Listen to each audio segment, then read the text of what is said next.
Bonjour à tous et à toutes, bienvenue sur le podcast Mama Libré, un podcast qui vous inspire et vous informe sur le sujet de la naissance et vous redonne votre pouvoir, votre liberté de la conception au postpartum. On parlera ici de naissance physiologique, d'allaitement, de conception, de préconception, de préparation à la naissance et bien sûr de postpartum. Si vous aimez ce podcast et que vous souhaitez aller plus loin, suivez-nous sur nos réseaux sociaux et retrouvez-nous sur notre nouveau site mamalibré.co, un site sur lequel vous retrouverez plein d'informations, de ressources, tout ce dont vous avez besoin pour vivre la maternité qui vous correspond. C'est la nouvelle plateforme mamalibré.co, une plateforme sur laquelle vous allez retrouver des informations, des articles de blog, mais aussi sur laquelle vous allez pouvoir vous abonner pour avoir un accompagnement global sur l'alimentation, le yoga prénatal, des relaxations et encore beaucoup de contenu à venir. À très bientôt sur Mama Libré.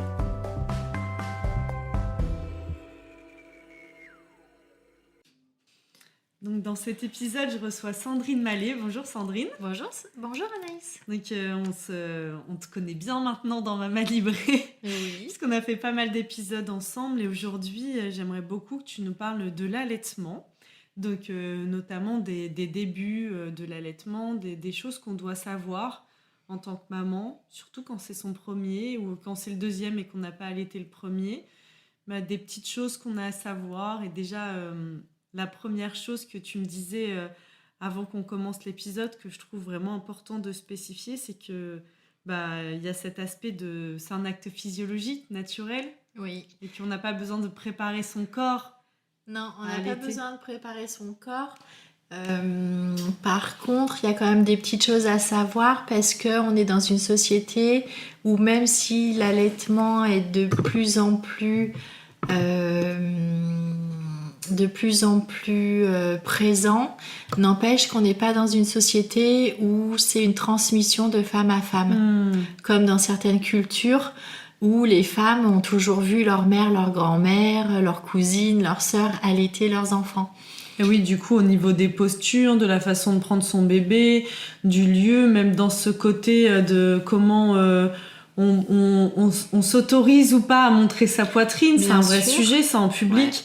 Moi, je me souviens qu'au début, pour mon fils, ça me gênait un peu. Bon, après, j'ai vraiment passé le cap et je m'en fichais complètement. Et même maintenant, je me rends compte que j'ai cette désinhibition, en fait, que, en fait, pour moi, il n'y a pas de sujet. Mais au début, c'est un cap dans... Ça, c'est un vrai sujet. Et puis, c'est aussi... tu vois, moi, par exemple, au début, pour mon premier, en fait, je pensais que ça allait être inné.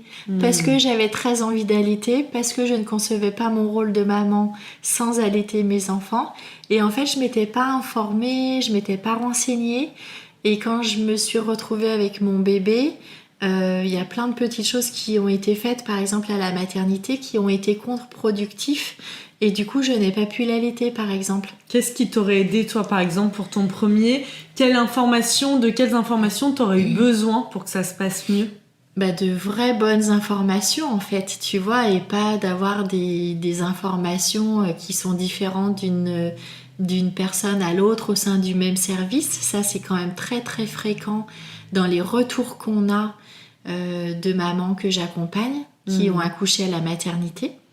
Par exemple, on leur dit quoi ? Par exemple, il y en a une qui va lui dire de mettre son bébé comme ça, et puis l'autre qui va lui dire d'attendre 3 heures. Ouais. En fait, un bébé allaité n'est pas allaité comme on pourrait nourrir un enfant au biberon. Tu vois, au biberon, on leur dit d'attendre 3 heures minimum entre les différents biberons. Pour l'allaitement, par exemple, les 6 premières semaines, c'est super important à savoir. Les 6 premières semaines, en fait, ça va être la zone de calibrage. C'est-à-dire que ton corps va tout mettre en place pour que la production de lait se fasse, que la quantité de lait puisse atteindre son maximum pendant ces 6 premières semaines. Et ensuite, tu peux allaiter ton bébé 6 mois, 3 ans, 7 ans. C'est parti. C'est parti et tu auras toujours la même production de lait. Par contre, la composition du lait va changer au fur et à mesure pour répondre aux besoins du bébé et de l'enfant plus tard. Mais si à la naissance, tu attends 3 heures pour que ton bébé tète, ça va pas. Et du coup, pour que l'allaitement puisse bien se mettre en place et répondre à la zone de calibrage, c'est vraiment les tétés en phase d'éveil. C'est-à-dire le plus possible en fait. Et les phases d'éveil, c'est pas quand ton bébé a les yeux grands ouverts. Parce qu'à cet âge-là, de toute façon, venant de naître, il a rarement les yeux grands ouverts, hormis les 2 heures qui suivent la naissance. Mais donc, ce qui est important à savoir, c'est vraiment ce qu'on entend par phase d'éveil. En fait, c'est quand tu vas le regarder, dès que tu vas voir que ses petits yeux font des roulis-boulis, ça, par exemple, ça veut dire qu'il est capable, si tu lui présentes le sein, de se mettre à téter. Les petits bruits avec sa bouche, quand il met ses petits poings vers la bouche, tout ça c'est des petits signes qui te font dire que ce bébé-là est en phase d'éveil, et donc tu peux lui proposer le sein et il va téter. Et en fait, on parle de 8 à 12 tétés minimum par jour, en sachant, par 24 heures, en sachant que ça peut être aussi des tétés par grappe qui peut faire plusieurs tétés rapprochés, puis après 3-4 heures à dormir. Mais en fait, c'est très très important de lui proposer le sein le plus possible. Et puis après, au fur et à mesure, c'est aussi comment on apprend à connaître son enfant et à rencontrer son enfant. Et c'est tout ça aussi qui est difficile quand après la naissance. Quand tu le dis, ça me donne vraiment aussi j'ai ce souvenir de... Quand tu parles des phases d'éveil, ça demande beaucoup d'observation, quelque part, d'avoir son bébé toujours à portée d'œil. Mais bien sûr. Parce que sinon, on va attendre qu'il pleure, par exemple, et là, c'est déjà un peu trop tard, il va s'énerver au sein, et du coup, on va se dire, ça marche pas, Alors, c'est hyper important ce que tu soulèves comme point, Anaïs, c'est qu'effectivement, pour que l'allaitement puisse marcher, il faut effectivement que tu aies ton bébé à portée d'œil, comme tu disais, tu vois, pour pouvoir répondre à ses besoins immédiatement. Parce qu'effectivement, quand il se met à pleurer, c'est déjà trop tard. Donc lui, il va être énervé, il va pas arriver à prendre le sein. Toi, tu vas stresser. Et comme il va pas arriver à prendre le sein, ça va te générer encore plus de stress. Et du coup, c'est tout un processus qui fait que c'est contre-productif, encore une fois, de la lactation. Et d'où, ça me fait penser, le sein, la proximité, ça me fait penser à l'importance éventuellement même dans le portage, d'avoir son bébé contre soi, parce que du coup, on voit s'il bouge, s'il est... et du coup, dans le portage, il y a cette notion... importante du contact et du peau à peau, qui peut être vraiment importante aussi pour nous en tant que femmes dans la lactation. Dans les premiers temps, le peau à peau, c'est primordial. Donc peau à peau, ça veut dire vraiment sans vêtements. Ça veut dire nu, veut dire le haut de la femme nu. Et le bébé nu. Alors avec une couche bien sûr, mais vraiment nu, peau contre peau. Et ça c'est... J'aime bien ce qu'avec une couche bien sûr. Non, vous êtes libre, mais à vos risques et périls. Mais bien sûr, oui, on est d'accord. Ou une serviette à proximité. J'aurais pas aimé à l'époque avoir mes enfants, peut-être... j'aurais eu peur qu'ils me fassent pipi dessus, mais... moi je me souviens... mais... Pour Théo, il faisait tellement chaud, il est né au mois de mai, au mois de juillet, je me rappelle me faire couler des bains frais et me mettre dans le bain, et du coup de faire ce peau à peau, il tétait dans le bain, on restait là-dedans pendant des heures. Mais oui, c'est super. En fait, c'est vraiment se sentir libre, et c'est vrai que cette façon de faire, cette proximité, l'allaitement, ça demande quand même une grande proximité dans les débuts. Ça demande de beaucoup être en observation de son bébé. Et effectivement, pour certaines femmes, c'est pas possible. Parce que c'est trop sollicitant. Mais les premiers temps, c'est vraiment ça. Et moi, j'ai vraiment tendance à leur dire... vraiment proposez-lui le plus possible. De toute façon, ce bébé, s'il a pas faim, il tétera pas. Ou il tétouillera. Mais on voit vraiment la différence entre une tétouille et une vraie tétée. Et il y a la déglutition, super important. Donc en fait, qui nous permet de voir que c'est une vraie tétée. Moi, je me souviens au début, j'avais des difficultés à savoir s'il tétait vraiment. Et je me souviens que la sage-femme, elle m'avait dit, regardez, observez. Vous allez voir au niveau de sa gorge quand il déglutit. Oui. Et ça m'avait vachement aidé, ça, de voir qu'en effet, au niveau de la gorge, j'avais... Les tétés qui sont pas des tétés, qui sont des tétés pour se calmer, pour s'apaiser, pour se nourrir de l'amour l'un de l'autre. Ça dure longtemps. Ça Ma dure fille, longtemps. à 4 ans, m'en a fait une hier, alors que ça fait longtemps qu'elle tète plus. Mais oui, mais c'est hyper important dans le lien avec son enfant aussi. Et le pot à pot, on parlait du pot à pot tout à l'heure, Anaïs. Le pot à pot, c'est très important pour stimuler la lactation vraiment dans cette zone-là de calibrage qui dure environ 6 semaines. C'est aussi hyper important pour nourrir ce lien-là et pour créer du lien avec son bébé dans l'après-naissance. Parce que c'est le contact, le pot à pot, il va venir faciliter la sécrétion d'ocytocine notamment. Aussi. Qui est l'hormone de l'attachement, qui est aussi une hormone importante dans la lactation, dans la production du lait. Donc il y a tout ça qui se met en... Donc vraiment les premiers temps, tout de suite après la naissance, c'est du pot à pot si c'est possible aussi, pour la maman et le bébé. Mais en tout cas, c'est quelque chose qui fonctionne bien. Les tétés en phase d'éveil, c'est-à-dire le plus possible, et minimum entre 8 à 12 tétés par jour, par 24 heures. Qui peuvent durer combien de temps à peu près ? Ça dépend des enfants. Parce que tété, c'est vraiment un vrai job de bébé. C'est-à-dire que la maman, elle aura beau tout mettre en place, s'il y a un souci au niveau de l'enfant et que l'enfant ne tète pas, eh bien, la production de lait sera difficile à se mettre en place. C'est vraiment un vrai job de bébé et d'ailleurs, souvent, on est étonné parce que ils sont tout mignons, tout beaux, tout petits à la naissance et en fait, les premières fois quand on les met au sein, on peut être hyper surprise de la force de succion qu'un tout petit peut avoir et c'est très important de dire aussi qu'il n'y a pas besoin de préparer le sein pour l'allaitement et que l'allaitement ne doit pas faire mal. C'est-à-dire que alors ça peut juste être un peu surprenant et peut-être un tout petit peu faire mal au début quand le bébé quand s'accroche. Quand le sein se tâne aussi, on parle de ça un peu, non ? Moi je me souviens quand même au début en tout cas pour mon fils... Il y a quand même cette sensibilité de la poitrine, il y a la montée de lait, donc je me souviens quand même que la prise du sein, elle était quand même... Il y a un petit moment de ouf, c'est un peu surprenant. C'est surprenant, mais ça ne doit pas faire mal. Et ça dure quelques secondes et puis après c'est parti. Oui, mais ça ne doit pas faire mal, ça ne doit pas s'installer. Parce que si ça s'installe, ça veut dire qu'il y a une mauvaise position.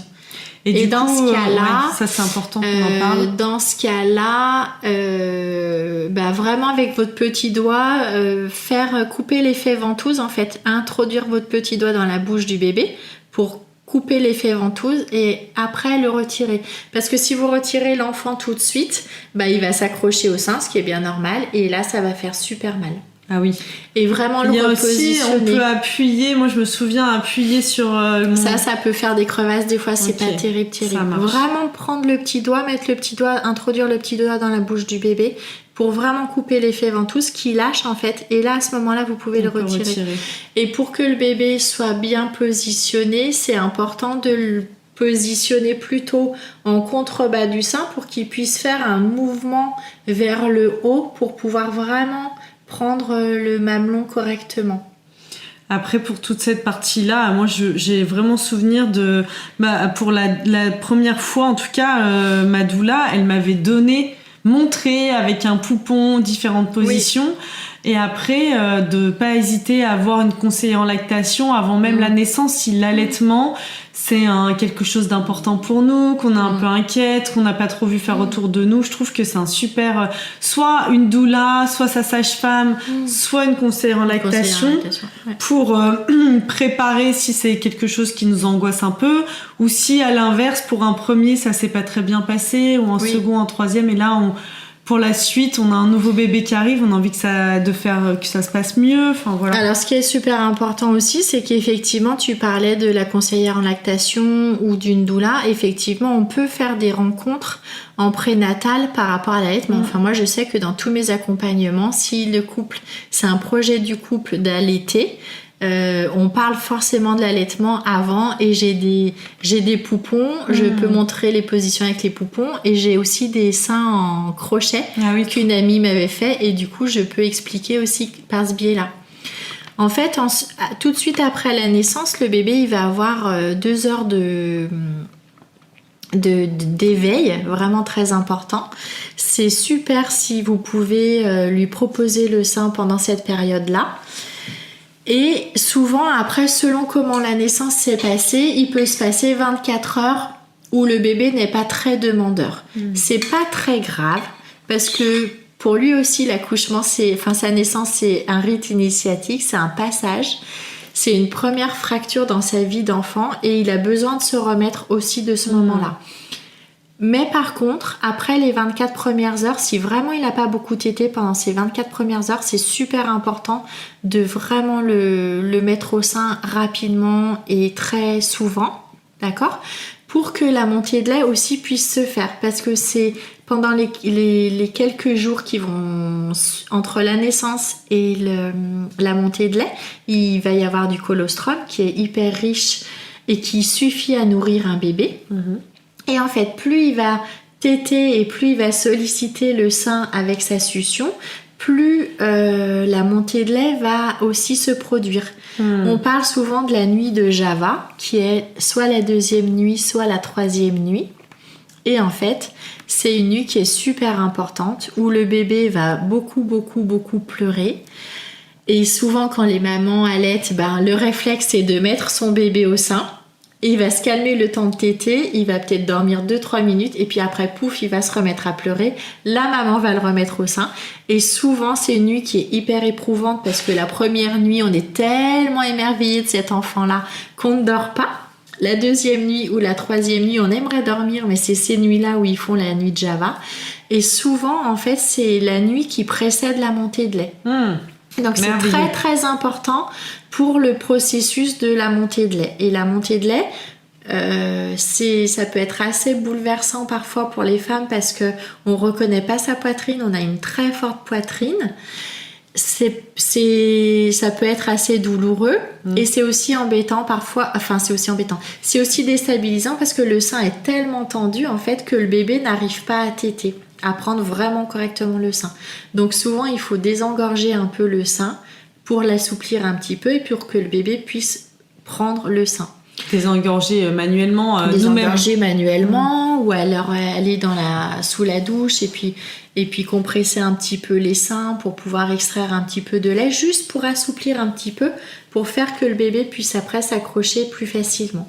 Et à partir de là, vraiment, à partir de la naissance et à partir du processus de la montée de lait, vraiment pendant les 6 premières semaines, le faire téter le plus possible.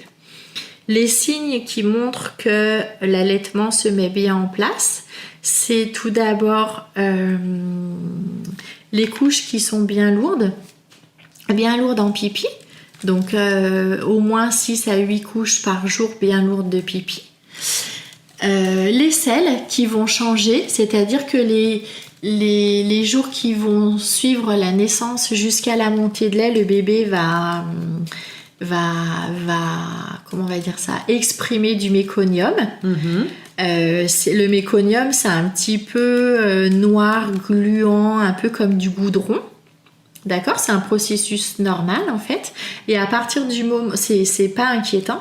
Et à partir du moment où la femme va avoir sa montée de lait, on va s'en rendre compte parce que les selles vont devenir de plus en plus jaunes. Et le signe qu'un allaitement marche bien, c'est des selles jaune moutarde, un peu granuleuses. Jaune d'or. Et très liquides avec plein de petits grains. Et ça, c'est normal. C'est pas parce que le bébé a la diarrhée. C'est un bébé allaité a des selles liquides et granuleuses jaune d'or. Okay. Voilà. Donc ça, c'est vraiment les signes. Bien sûr, un bébé qui est repu une fois qu'il a tété. Ça, c'est vraiment les signes qu'un allaitement se met bien en place. Donc, je récapitule, c'est des couches bien remplies. Oui. Au niveau de l'urine, oui. là. Oui. Et ensuite, c'est des selles qui vont devenir de plus en plus jaunes, tendent vers le jaune d'or, très liquides et granuleuses. Oui. Là, on est bien, on sait que tout va bien. Ça marche super bien. Ok. Ce qui est aussi important, c'est que parfois, les selles redeviennent un petit peu vertes. Oui. Et ça, c'est parce que, en fait, les couleurs de sel, c'est vraiment important. Ça a beaucoup d'indications dans l'allaitement. Tu dis ça à une naturopathe. Oui. Parce que tu sais, nous, c'est notre première question. Ouais, c'est vraiment la base en naturopathie. Et quand on passe notre vie à demander aux gens comment ils vont à la selle. Oui. Et quand on demande comment tu vas, c'est comment tu vas à la selle, puisque c'est vraiment les selles qui sont indicateurs de notre état de santé. C'est ça. Là, pour un bébé, un nouveau-né, c'est allaiter, c'est vraiment l'indication. Donc, un allaitement qui se met bien en place, c'est jaune, moutarde, granuleux et liquide. Ça, c'est normal. Si après, les selles redeviennent un petit peu vertes, ça veut dire que le bébé, en fait, n'a pas pris le gras, suffisamment de gras. Parce que, en fait, dans le lait, souvent on dit que les débuts de tétée, c'est l'apéritif. L'apéritif, tu vois, l'entrée, on va dire le hors-d'œuvre. Ensuite, il y a le plat consistant et il y a le dessert. Donc, le premier lait, en fait, c'est un peu un lait aqueux qui peut aussi, en temps de forte chaleur comme en ce moment, vraiment mettre le bébé au sein le plus souvent possible pour qu'il puisse se désaltérer et s'hydrater. D'accord. Ensuite, il va avoir du lait un petit peu plus gras. Et vraiment, à la toute fin, le lait va être très gras. Plein de minéraux, de vitamines, de choses qui font que c'est ça qui lui fait prendre du poids. Et en fait, s'il va pas au bout de la tétée, eh bien, il s'est désaltéré, mais il n'aura pas eu assez à se nourrir.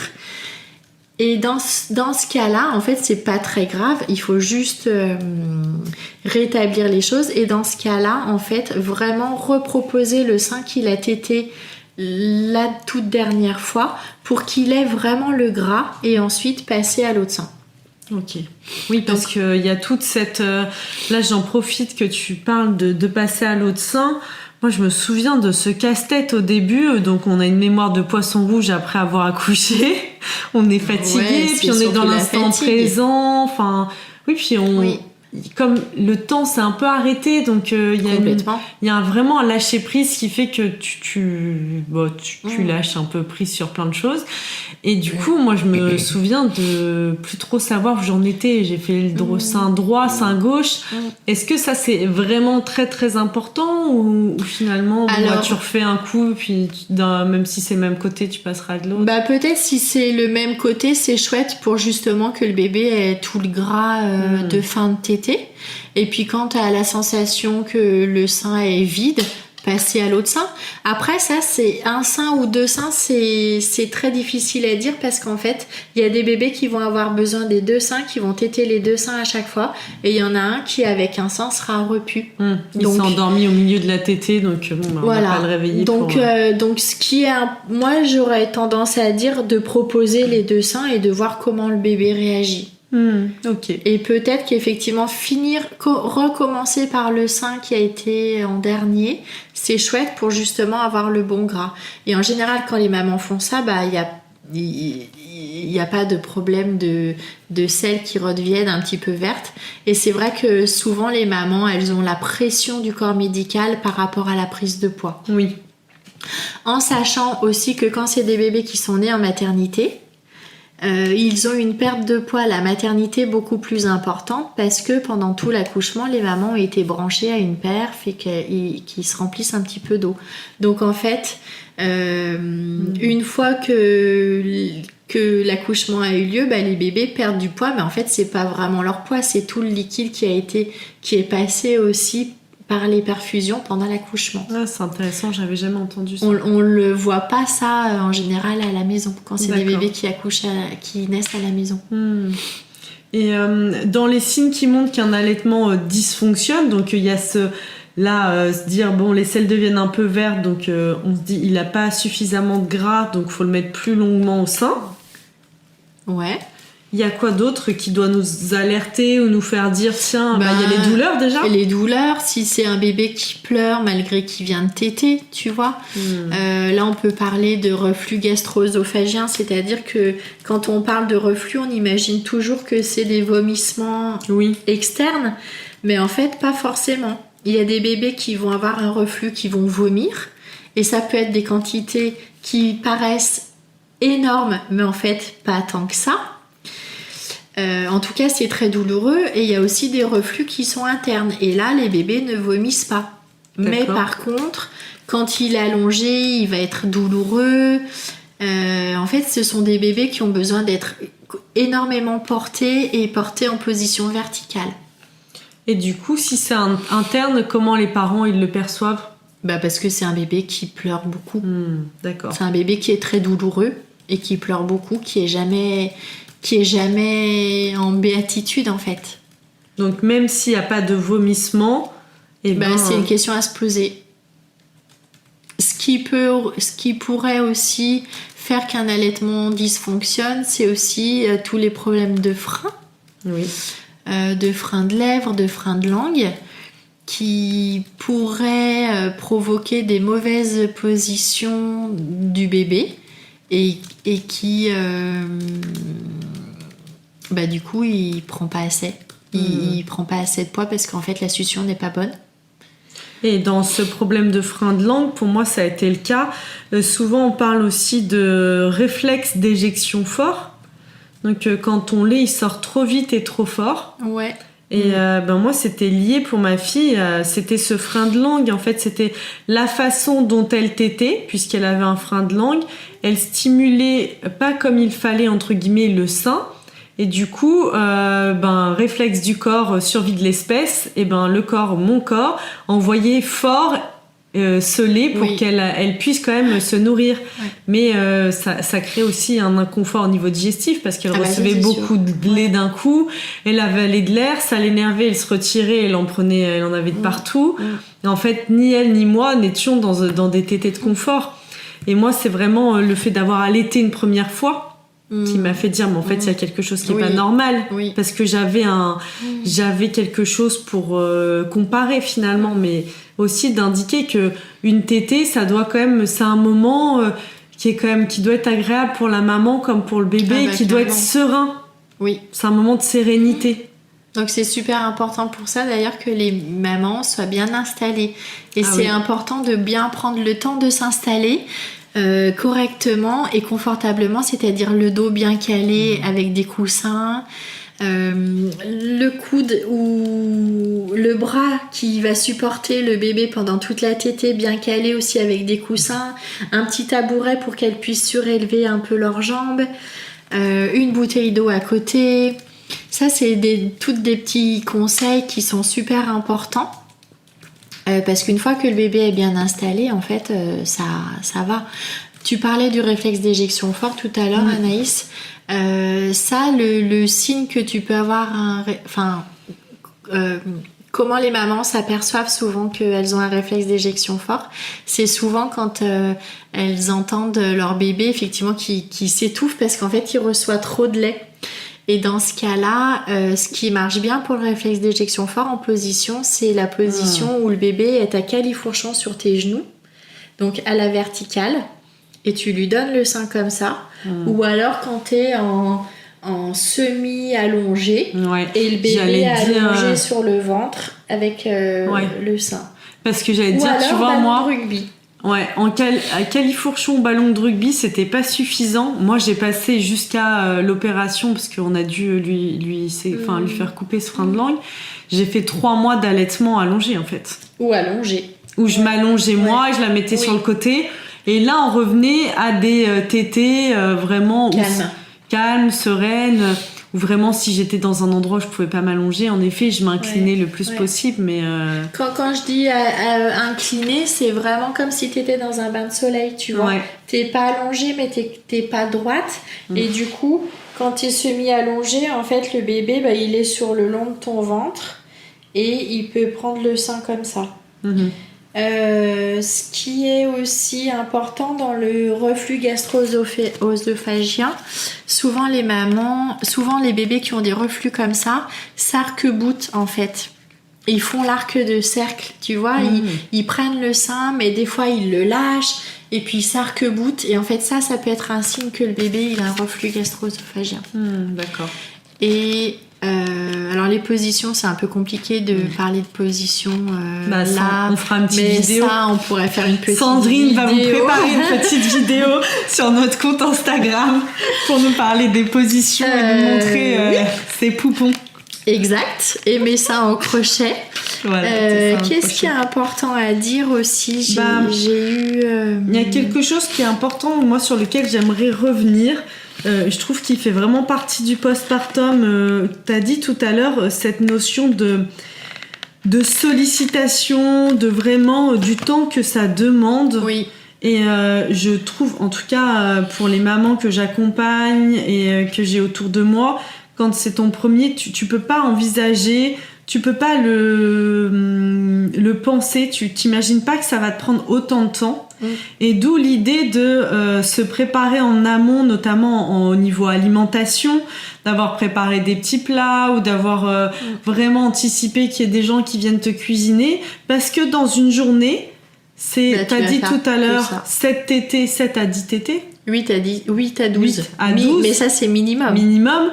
Moi, je me souviens de journées entières où j'ai fait que ça. Tétés, aller aux toilettes, parfois, cadeau du ciel, aller prendre ma douche. Enfin, donc, du coup, c'était vraiment dans ce don de toi. Et même te faire un repas, te servir une assiette peut être difficile.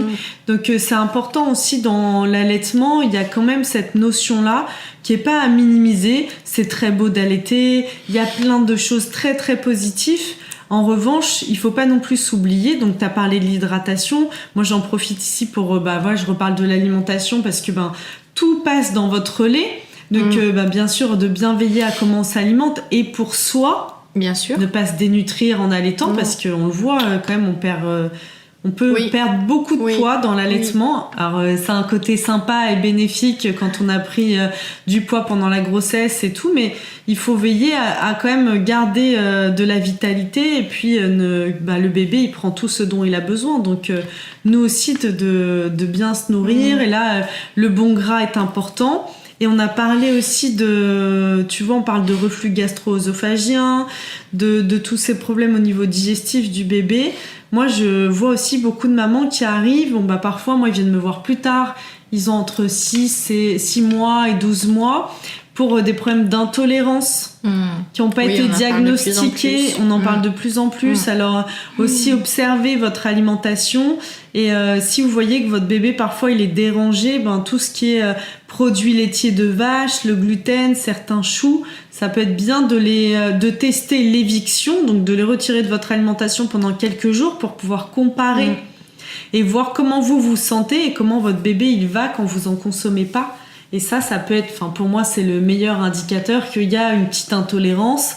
Et ça se traite super bien aujourd'hui. Il y a plein de méthodes non invasives comme la méthode Total Reset ou NAET. Il y a quand même beaucoup de thérapeutes un peu partout en France qui pratiquent ces méthodes-là pour en venir à bout, parce que ça peut être un vrai cauchemar. Il y a moi je me retrouve avec quand même beaucoup de jeunes enfants qui sont même sous traitement. Pendant longtemps, là, j'accompagne une petite fille, c'est le cas, elle prend c'est justement pour inhiber, c'est les inhibiteurs d'IPP, je crois. Donc et voilà, c'est pas, il y a des choses quand même à faire en amont, à vérifier avant de prendre un traitement, quoi. C'est sûr que l'alimentation, c'est très important. Et après, tout ce que tu viens de dire, Anaïs, ça reprend aussi le podcast qu'on avait fait sur le postpartum. Complètement. Et comment préparer son postpartum. Parce qu'effectivement, dans ce temps-là de démarrage de l'allaitement, on peut parfois ne faire que ça. Et c'est super important que la maman puisse se nourrir correctement pour aussi elle. Parce qu'en fait, on entend souvent la rumeur que l'allaitement fatigue. Moi, je crois que c'est pas l'allaitement qui fatigue, c'est s'occuper d'un bébé. Et c'est aussi souvent ce que mesurent les parents. quand le bébé est là, en fait, la chose est concrète et c'est aussi tout le poids des responsabilités dont on n'avait pas conscience pendant la grossesse. Et c'est ça qui fatigue aussi énormément parce que quand un allaitement se passe bien, on sécrète des hormones, l'ocytocine, la prolactine, qui font effet d'apaisement, de calme, de sérénité. Ça peut aussi être un très bon signe de comment l'allaitement se passe. Si la maman se sent détendue après une tétée, ça veut dire que l'allaitement roule en fait. Oui, mais d'ailleurs souvent on a envie de dormir après une tétée. C'est ça, oui, c'est ça. C'est pour ça que la position allongée, ça peut être super aussi parce qu'effectivement on peut dormir en même temps que le bébé. Peut-être pas forcément les premiers temps parce que ça demande beaucoup d'installation et de prendre l'habitude de rencontrer son bébé. Mais après, par la suite, moi j'ai des très bons souvenirs de ça, de quand j'allaitais mes enfants la nuit. En fait, des fois 2 heures après, je me réveillais et mon bébé il était encore accroché, voire tout contre moi, et c'était tout doux. Et ça peut, l'allaitement, c'est super quand ça se passe bien, ça peut être vraiment tout doux. Dans les petits désagréments dont on n'a pas parlé, il y a les crevasses. Alors les crevasses, c'est toujours dû à une mauvaise posture de l'enfant. Donc si vraiment, quand vous installez votre bébé au sein, vous sentez que ça fait très mal, que la douleur persiste, que vous voyez des sortes de petites gerçures au bout des seins, là de toute façon vous n'aurez aucun doute tellement ça fait mal, les crevasses, c'est une mauvaise position. Donc dans ce cas-là, c'est vraiment, comme on a parlé tout à l'heure, de mettre le petit doigt dans la bouche du bébé, de couper l'effet ventouse et de le repositionner. D'accord. Et là, de pas hésiter une nouvelle fois, de rencontrer sa conseillère en lactation rapidement, de pas attendre plusieurs jours. Pour l'aider dans les positions, oui. Et après, dans le traitement des crevasses, ce qui marche super bien, c'est de faire des compresses de lait avec son lait maternel et de les positionner sur les mamelons.